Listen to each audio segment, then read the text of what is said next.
I'm American. And I'm Canadian. And we're both in quarantine in Canada right now. How did we do it? Stay tuned to find out. They were like, wait, you're American? You're American. How you going?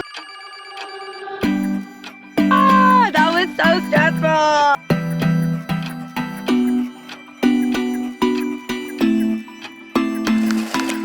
Hi guys, I'm Frankie. And I'm Alex. And together we are F&A Van Life. We travel full-time in our self-converted tiny home on wheels, but right now we are in quarantine in Canada. Alex is from Canada, like we said earlier, so her parents live here in Canada, and I'm American, so we had to figure out a way to get across the border to spend the holidays with Alex's family. Obviously, the borders are closed right now, and there are only certain people who are being allowed through. So we're gonna tell you guys today the regulations that you need to be aware of, how we got across, what was the airplane like, what was the airport like. We're gonna share it all with you. Over a month before our travel date, we started doing research, and we really weren't sure if we were going to be able to go to Canada together. The regulations had been changing so frequently, and so we checked back on the Canada government website over and over again, reading different pages. Everything kind of seemed to have a little bit of conflicting information. It was hard to know if we were even going to be allowed to be across the border. And I think even at a time, it changed when it got closer to the date. So they are allowing family members of Canadians to come. They don't want to keep families separated, so they want to make sure that families can be together. But obviously, it's a little bit more tricky than that. Yes. A little? Try a lot. Right. So Frankie is my common law spouse. What a common law spouse is, it means that we've been living together in a romantic relationship for at least a year. So we had to come up with all the documentation verifying all those things. And I'm not that great at changing my address and stuff like that, so that made it a little bit harder. You know, just the little things mean a lot when you're getting ready to do some stuff like this, or if you plan to do it in the future, make sure that you get all your ducks in a row. We had to have bank statements, credit card statements, joint accounts, insurance documents, rent, mortgage, all of these kind of things that can prove that you guys live together and that you're in a relationship together. So we also pulled social media posts and the dates of, you know, the first photo that we were tagged in together online, and all of these pictures that we've taken together, because we were trying to prove that we were in a romantic relationship for at least a year. I don't want to say trying to prove. We are, but we just had to make it shown on paper that that is true. And it's funny because when you're going through that and you've never experienced it before, you really don't know what paperwork you need, and there's no like clean cut, clear line of this is what you absolutely need. Right. So we just wanted to overdo it and have as much paperwork as possible. That way we had no issues when we were trying to come across that border. Right. And so I feel like that's everything that we did with this trip. We wanted to make sure that we were over prepared, that we had more than we needed, because you don't find out if you're going to be allowed into the country until you get there. Yeah. So before we got on the plane, we had to fill out an arrive can form that gave them our documents and our information and the dates of our travel. And they just hit you with this little ticket number that basically says, we have your application, it's accepted, but we don't know if you're going to be able to get across the border. Right. That accepting of your application doesn't actually mean that your application's been approved. Yes. It just means they have your information now. Yeah, and they'll look at it when you get there. So the whole time that we're planning, we don't know if Frankie's actually going to be allowed into the country. Obviously, I could go into the country anytime I want because I'm a Canadian citizen, but because he's an American citizen and we don't have a marriage certificate, which would be another way that he could come into the country as my spouse, it was like, a little bit tricky. Yes. We want to talk about the people that can't really get into the country right now. So if you are not Canadian and you are not essential, you cannot get to the country. Unless you have a family member in Canada that you are going to visit. So for example, my best friend, her mom is American, came to visit her, but she had to provide documents and proof saying, you know, here's my Canadian identification card, and I am sponsoring this person, my mother, to come and visit me. So unless you're a direct family member and somebody is basically sponsoring you to come across the border, Or you're an essential worker, obviously, all the essential travel is still going on. But if you're not sure if you're essential, you're probably not. Yes. If you are not essential or not a family member, you will not be able to get into the country. It's as simple as that. Right, but the airlines don't tell you that. They will take your money. Yes. So they are happy to accept your flight plan, whatever you decide to book. So you might think that you can get a flight to Whistler, no problem. But then when you actually arrive in Whistler, they're not going to let you They're in. going to send you right back home. So you're going to be in the Vancouver airport getting a booked flight or a standing standby to go directly back home. Before you travel, just make sure that you're checking the website, that you know that you're somebody who is legally allowed to travel. Another way to verify that is to actually call the border. So I called Canada Border Services twice. I talked to 2 different agents and basically got the same answer from both of them. And they said, Frank's not allowed to come because he's stinky. I'll take a shower, I promise. Both agents at the end of the conversation said, if I was the agent, I would let you guys through, but it is a case-to-case basis, and it is up to the border agent that talks to you at the border specifically. Up until the moment that you get to that immigration desk, you're not going to know if you're allowed in the country or not. Yep. Once you arrive to the airport, they take all your information, they check that certificate, they make sure that you have everything that you need, you get your bags on there, and then you head into the airport just like a normal day. Except everybody's wearing masks and staying 6 feet apart from each other. We have TSA pre-check, which actually came in super handy because we went to the TSA pre-check security line, which was there was like one other person there who we actually ended up talking to for a while, and he was a really nice guy, and we had a great conversation with him at a distance with our masks on. But you can kind of travel around the airport as you normally would. You're just not going to be kind of interacting with as many people, and it was also probably a lot quieter than it normally would have been. It was. So we got on our first plane and we made our way over to Texas, where that was our connecting flight to go to Canada. Right. Right now there are not as many flights going to Canada, so you're definitely going to have to take a connection or find a flight time that's not exactly agreeable because there are so few flights now, because not that many people can actually travel to Canada, that you really only have a couple of options a day. Right when we were about to get on board for the flight from Texas to Canada, they take your temperature because Canada requires that when you're getting on the plane. And then on top of that, they check your passport. So they checked Alex's passport, then they took mine. They realized my passport was American, and they asked me if I was essential. They asked me a couple questions, and I told them right away, Alex is my common law partner, she's a Canadian citizen, and that's the reason why I'm able to go. And it still took them about 10 to 15 minutes to put the pieces together in their head that she was my way there. So it was a little bit stressful at that moment because we're standing at the gate and we're like, are they going to let us on this plane or not? I totally looked at Alex and was like, I might have to go back to Florida. Being on this plane during the pandemic, it felt a little bit different. You know, it wasn't like your normal situation. Everybody's wearing masks. You feel a little bit concerned, I guess you could say. Yeah. Because you're going to a new place. You don't want to get sick. You don't want anything to happen to you. That way it doesn't mess up your quarantine plan when you get to Canada and everything. But on the plane specifically, from Florida to Texas, it was Alex and I in the row. That was it. And then on the next plane, it was Alex, myself, and then somebody else that we didn't know. Yeah, so they're obviously not blocking off all of the center row. They can't just guarantee that you're not going to have anybody in your row with you. Yeah. I could think they were at the very beginning, but now they're saying, I'm sorry, we can't do that. And so our domestic flight from Florida to Texas was pretty empty. There weren't that many people on it, but I think it's because domestic flights happen much more frequently, whereas the flight to Canada, because it's so few and far between, it was a pretty full flight. Yes. When you first enter the flight, that's when the flight attendants ask you if you would like a little goodie bag that's like zip locked together. But beyond that, they don't come around asking you if you want anything, just due to the fact that they're trying to minimize interaction with anybody. Yeah, no food or beverage service, so bring your own snacks on board. And when you are eating, you're really only supposed to take your mask off for a hot second to eat and then put it right back on. Even if you're chewing still, you know? Yeah, we actually heard a flight attendant kind of tell somebody in front of us that, like, please keep your mask on you as much as you possibly possibly can. They were extremely polite Oh, of about course. asking, so there was no rudeness or anything that happened, no bad interaction, but they are just doing their job, trying to make sure everybody's safe to make it to their destination and not be sick when they get there. Right, and they don't want to get sick either. Correct. You don't really want to move, you don't really want to go to the bathroom, you're kind of just sitting there the whole time. I probably wouldn't really want to do any kind of super long flights.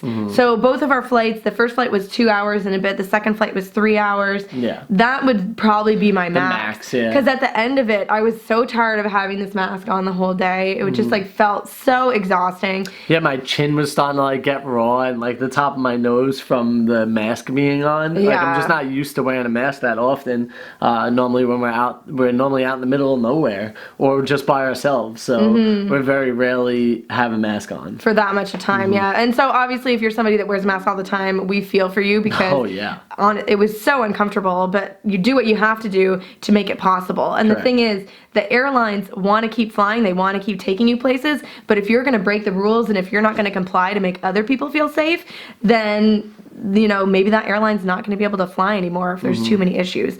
So it's really just follow the rules, do what they're telling you to do, which is generally what you do on a flight anyways. If they tell you to get up and move, you get up and move. You know, you don't want to that's just get how it kicked works. off the flight or be on one of those lists where you're not allowed to fly, It's just not worth it. Yeah. So anyways, the flight was fine. They had this special deboarding process where it was supposed to like stop congestion in the aisles. That was just a complete joke because everybody just did it the same way that they always do. So anyways, we get off the plane and we head to immigration. Yes. For us, immigration was a 3-step process. We arrived to the first kiosk, which is basically a computer. You scan your passports, you have your ArriveCAN receipt, it takes a photo of you, confirms that you're your passport, or takes your picture, I don't know what it does. But then it prints you out a receipt, and then you go wait in another line. This was a long, snaky line. It took about 25 minutes to get through the line, I would say. So when you get to the first border agent, you have to show that border agent your ArriveCAN receipt, as well as give them the receipt that you just got from the kiosk. When it is the situation that we're in, due to the fact that I'm American, she's Canadian, they're going to send you on to immigration. There's only about 3 people in front of us, but you have to wait for the border agents to call you up, and they do that at their discretion. I think part of it is psychologically to see if like you're acting funny or whatever.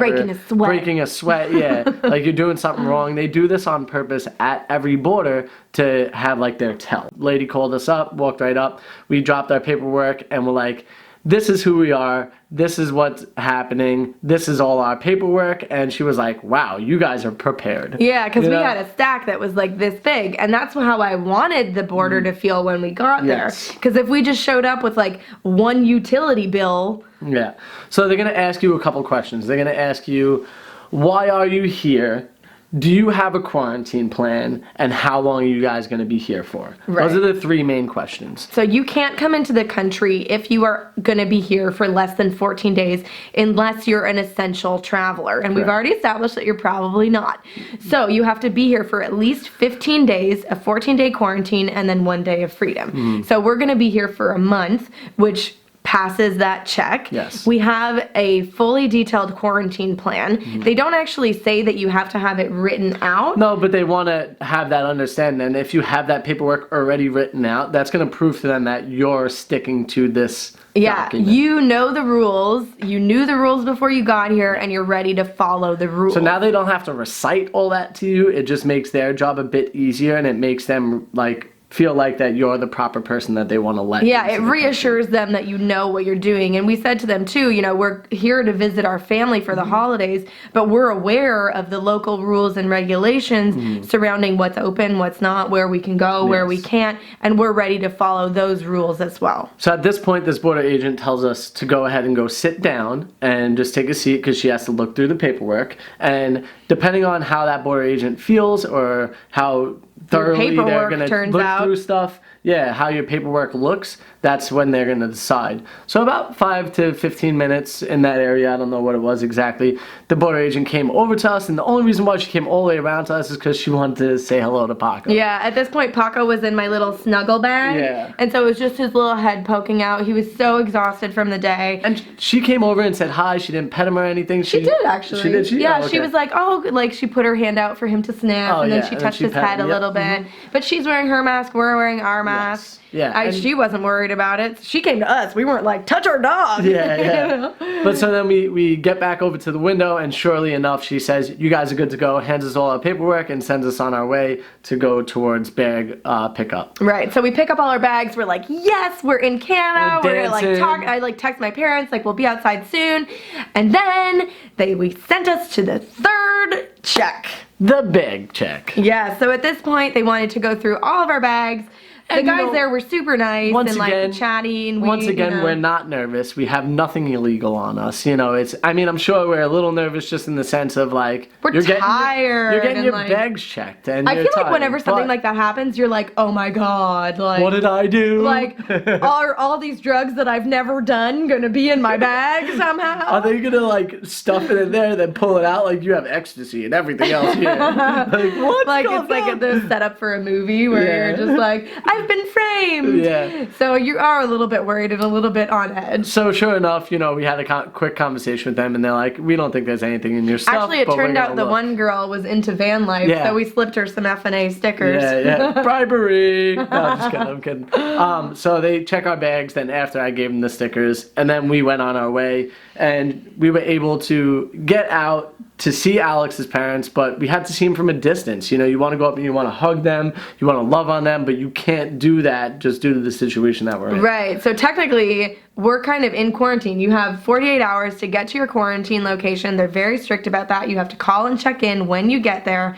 and they want to know that you're going directly there. Yes. So for us, especially with my parents, they don't want to get sick or anything. So what they did was drive 2 vehicles to the airport. Then they both got into the one vehicle and gave us the keys for the other vehicle. And guys, this is not mandatory. You can actually drive with the people that are picking you up, but you all have to keep your masks on and make it to your place of quarantine. Right. And so hopefully that's not a very long drive. Yeah. Because for us, as soon as we got into the car, we ripped our masks off and was so happy We were not to so be wearing thankful. that mask anymore. So thankful to take Yeah. that thing off. I was like, oh my god, my nose is raw. Yeah, and also my mom very sweetly packed us a little snack box Yeah. with some water and things like that. Yeah, some banana bread. Yeah, so it was very nice to be able to be like, okay, we have some food, we have some drink, we can take our masks off, and we had an hour and 45-minute drive to get to the house. Yes. So it was kind of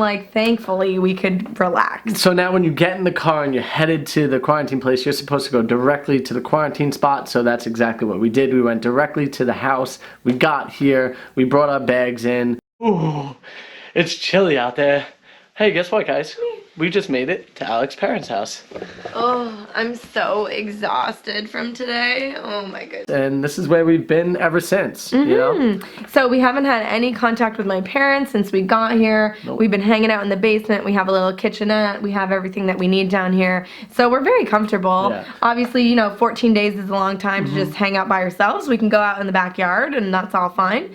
So we're getting excited for our freedom, which will be coming up in a couple of days. Yes, can't wait. If you guys are in the process of doing this whole experience as well, make sure that you take all the things that we said and really look into it because it is really important. So make sure, once again, you do all your research. Have all of your paperwork and documentation ready.